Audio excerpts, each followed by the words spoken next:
If we knew the answer to everything, we wouldn't need to be at uni in the first place.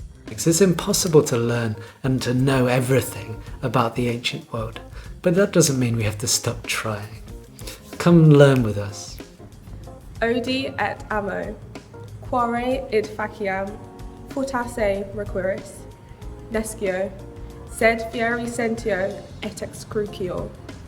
You get to read, for example, the poetry of Catullus, which means and sounds differently in every age, in every place, and in every mouth. Fore id faciam, quare... This is hard. We don't just tell you how to read it. We try and figure out what it means now, and that means what it means now to you. I hate and love. Why I do this, perhaps you may ask. I do not know, but I feel it to be like that, and it's torture. Ode et amo, quare id faciam fortasse requiris, nescio, sed fieri sentio et excrucio.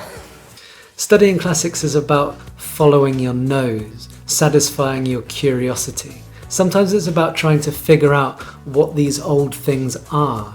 Sometimes it's about figuring out how something was used or how it made sense in its ancient context. Think out loud, sort of figure out what is this thing I'm looking at, think about what it might have been used for.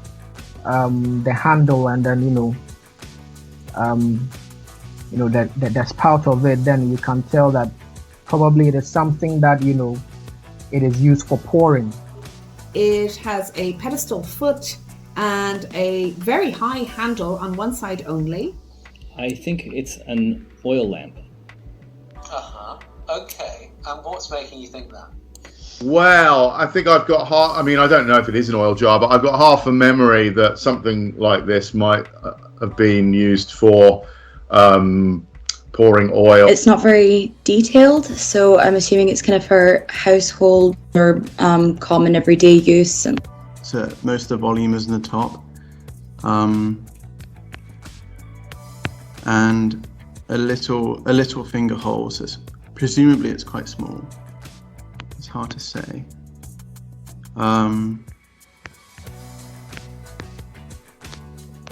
Looks like sort of orange kind of clay, probably terracotta. A baby feeder. Yeah. Oh, right. Okay, like a sort of like a milk bottle you'd put formula in. Yeah, a tippy cup. A tippy cup. Wow. And there are lots of parallels for these kinds of baby feeders in different kinds of shapes. Some have a handle on the opposite side of the spout, but we're really quite lucky to have this example in our collection, and it also makes for lots of fun in having people guess what it is.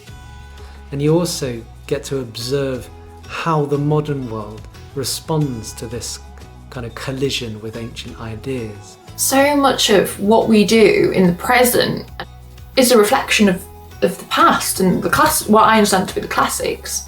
And it's just something that's so empowering and endearing about studying the classics, in that you then suddenly notice things that you wouldn't have noticed before.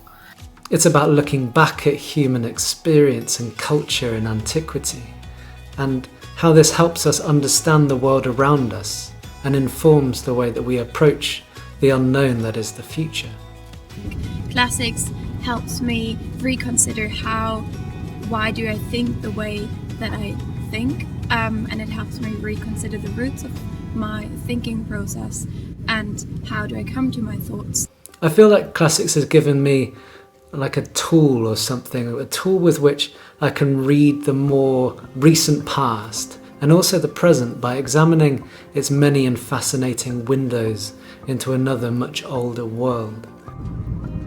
So I really like the idea of living by the sea I grew up in a big city, not close to the sea, and every time I went to the sea, I realised I want to live here.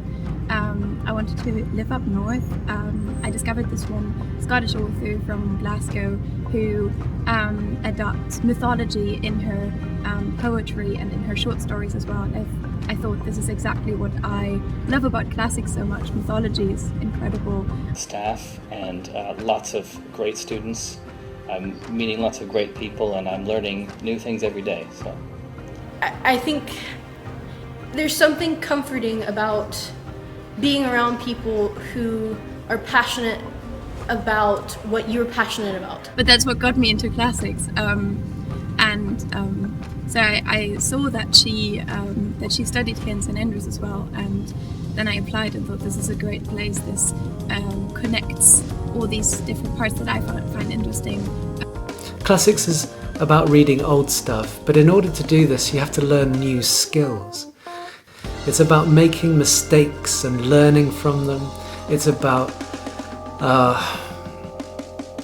having a go.